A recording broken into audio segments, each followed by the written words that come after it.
El nacimiento de la filosofía. Giorgio Colli. Cuarto. El desafío del enigma. Mediante el oráculo, Apolo impone al hombre la moderación, mientras que él, por su parte, es inmoderado. Lo exhorta a controlarse, mientras que él se manifiesta mediante un patos incontrolado. Con eso el dios desafía al hombre, le provoca, lo instiga a desobedecerle. Semejante ambigüedad se expresa en la palabra del oráculo, la convierte en un enigma. La pavorosa oscuridad de la respuesta indica la diferencia entre mundo humano y divino. Por lo demás, ya los Upanishad indios decían, porque a los dioses les gusta el enigma y les repugna lo que es manifiesto. Ya hemos mencionado el carácter terrible y cruel que la tradición religiosa griega atribuye a Apolo, a su acción hostil para con el mundo humano. En este contexto vuelve a intervenir el aspecto enigmático de la palabra de Apolo. Para los griegos, la formulación de un enigma va acompañada de una carga tremenda de hostilidad. Un pasaje del Prometeo de Esquilo lo prueba indirectamente. Te diré claramente todo lo que quieres saber, no entrelazando enigmas, sino con palabras claras, como deben ser las dirigidas a los amigos. Por otra parte, el enigma tiene gran importancia en la civilización arcaica de Grecia, sobre todo en conexión con los orígenes de la sabiduría. Tiene una importancia autónoma que se sale de la esfera estrictamente apolínea. Desde luego, la conexión entre adivinación y enigma es primigenia, como parece indicarlo el final del pasaje ya citado del Timeo, y como lo confirma el banquete de Platón. Quienes pasan toda la vida juntos no sabrían ni siquiera qué quieren obtener el uno del otro. Nadie podrá creer que se trate del contacto de los placeres amorosos. El alma de ambos desea alguna otra cosa que no es capaz de expresar.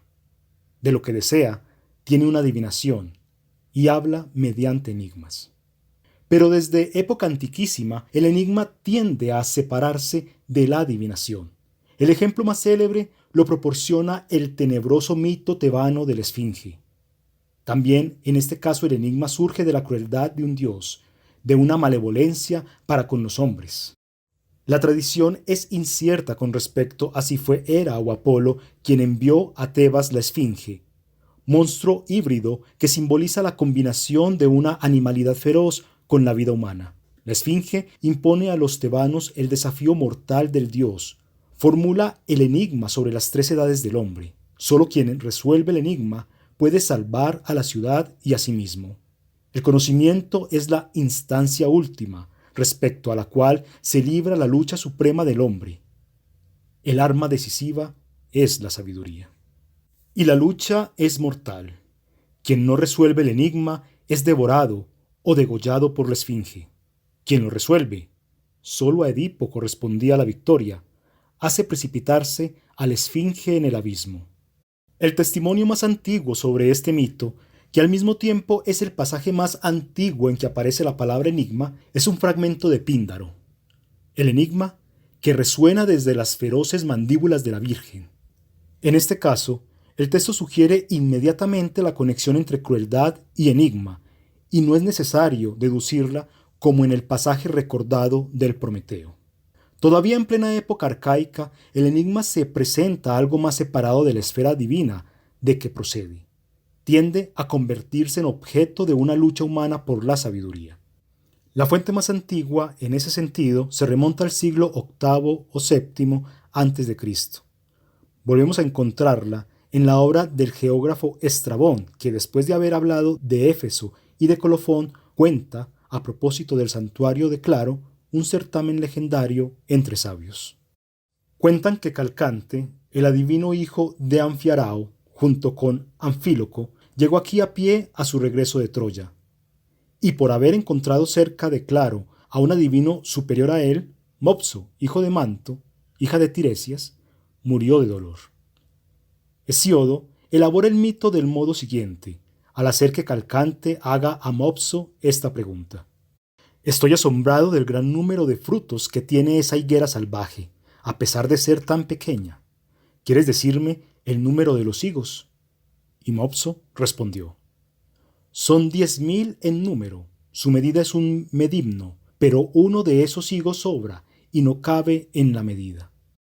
Así dijo, y se confirmó que era cierto el número de la medida, y entonces un sueño de muerte cubrió a Calcante. Estrabón cuenta después otras versiones del episodio, entre ellas la de Ferecide, un sabio del siglo VI, con una formulación diferente del enigma, y refiere el testimonio de Sófocles en una tragedia perdida, según el cual un oráculo había predicho a Calcante que estaba destinado a morir cuando encontrara un adivino superior a él. El hecho de que sean dos adivinos los que se midan por la sabiduría recuerda la matriz religiosa del enigma, incluso en su fase humana.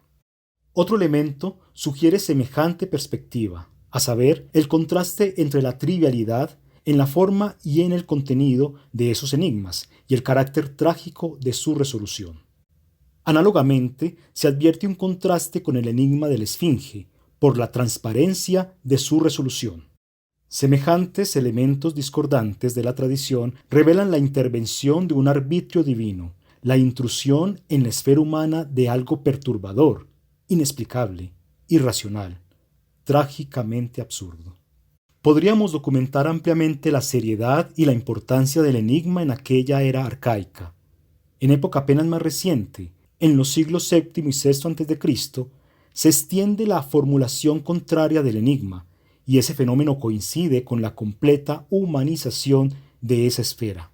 Así, encontramos formulaciones de enigmas desde los poemas homéricos y desde Hesíodo, y después en la época de los 7 sabios, en la que la fama de Cleóbulo, y sobre todo de su hija Cleobuline, deriva precisamente de colecciones de enigmas, y en la poesía lírica de Teócnides a Simónides. Posteriormente, en los siglos V y IV, todo eso va atenuándose gradualmente. Después de Heráclito, en cuyo pensamiento el enigma era algo central, los sabios pasan a centrar su atención en las consecuencias del enigma y no en el enigma mismo. En cambio, a eso, entendido como fondo religioso, hacen referencia con frecuencia la tragedia y la comedia.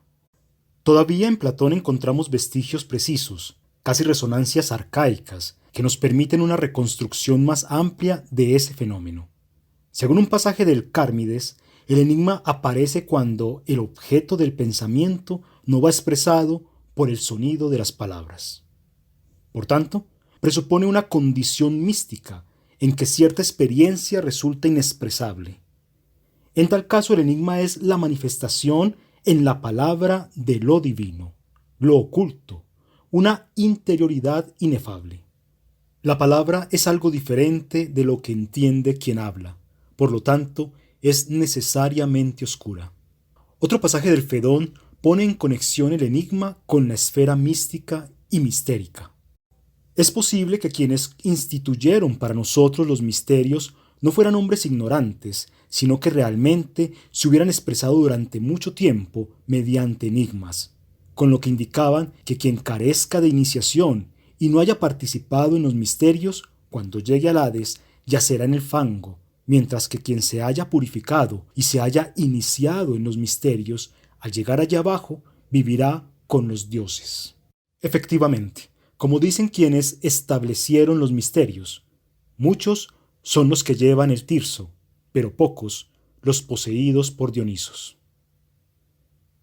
Esta última cita, de resonancia órfica, parece a su vez la formulación de un enigma. En esos pasajes de Platón es de destacar la aproximación del enigma a la esfera de Dionisos, más que a la de Apolo. En cambio, recuérdese a propósito de esto la sugerencia que hemos hecho más arriba de considerar a Apolo y a Dionisos como dos dioses fundamentalmente afines, en lugar de ver en ellos una contraposición de dos instintos estéticos y metafísicos, según la interpretación de Nietzsche. En otro pasaje, Platón toca el aspecto perverso y trágico del enigma, cuando, en la Apología de Sócrates, compara la acusación lanzada por Meleto contra Sócrates con un enigma. ¿Se dará cuenta Sócrates, el sabio, de que me burlo de él y de que me contradigo? ¿O conseguiré engañarlo a él y a los otros que escuchan? En efecto, me parece que se contradice en la acusación, como si dijera: Sócrates es culpable de no creer a los dioses, sino creer en los dioses. Y eso significa jugar. En esta última formulación enigmática, en que Sócrates traduce la acusación de Meleto, es interesante observar la forma contradictoria, característica, como hemos dicho, de la fase madura, humana del enigma. La contradicción sugiere engañosamente un contenido, la solución del enigma, es decir, la culpa de Sócrates. A Meleto le sale bien el engaño, porque los jueces van a interpretar así el enigma y a condenar a Sócrates, en lugar de descubrir que la contradicción era simplemente una contradicción, vacía de contenido, que lo único que ocurría era que Meleto se contradecía. Quien cae en la trampa del enigma está destinado a la perdición. Por último, quizás deban interpretarse como un enigma las últimas palabras que Sócrates pronuncia antes de morir en el Fedón platónico. Debemos un gallo a Asclepio, pagad la deuda, no la olvidéis. Se ha escrito mucho para interpretar estas palabras, pero quizás más importante que el descubrimiento de su significado recóndito sea la comprobación de que entre los griegos un contexto religioso y solemne va acompañado con frecuencia de la aparición de palabras oscuras. Durante el siglo IV a.C., esas resonancias que todavía el joven Platón advertía se apagan totalmente. El enigma se usa como juego de sociedad, durante los banquetes, o bien se lo emplea con los niños, para los fines de un adiestramiento elemental del intelecto. Pero Aristóteles todavía habla de él en contextos serios, en la retórica y en la poética, al rastrear su importancia en la tradición. Su definición es interesante, a pesar de estar alejada de cualquier fondo religioso y sapiencial. El concepto del enigma es este: decir cosas reales juntando cosas imposibles. Dado que para Aristóteles juntar cosas imposibles significa formular una contradicción, su definición quiere decir que el enigma es una contradicción que designa algo real, en lugar de no indicar nada, como ocurre por regla general. Para que así sea, añade Aristóteles, no se pueden juntar los nombres en su significado ordinario, sino que hay que utilizar la metáfora. Así pues, el uso de la metáfora estaría relacionado con el origen de la sabiduría. Como se ve, con Aristóteles el enigma ha quedado ya completamente vacío del pathos originario. No obstante, es útil la indicación de que la formulación contradictoria es característica del enigma. Volvamos a la era arcaica. Se ha dicho que con la entrada del enigma en la esfera humana, con la atenuación de su procedencia del Dios, va afirmándose cada vez más una formulación de él contradictoria. ¿Existe alguna conexión entre los dos fenómenos? Antes de examinar este problema, hay que ver cómo va configurándose esa humanización del enigma, lo que coincide con el nacimiento de los sabios. Primero, el Dios inspira una respuesta en forma de oráculo, y el profeta, por decirlo con Platón, es un simple intérprete de la palabra divina, pertenece todavía totalmente a la esfera religiosa. Después, el Dios impone un enigma mortal a través de la esfinge, y el hombre particular debe resolverlo o de lo contrario perderá la vida. Por último, dos adivinos, Calcante y Mopso, luchan entre sí por un enigma. Ya no interviene el Dios, queda el fondo religioso, pero interviene un elemento nuevo, el agonismo, que en este caso es una lucha por la vida y por la muerte. Un paso más y cae el fondo religioso, y ocupa el primer plano el agonismo, la lucha de dos hombres por el conocimiento. Ya no son adivinos, son sabios, o mejor, combaten por conquistar el título de sabio.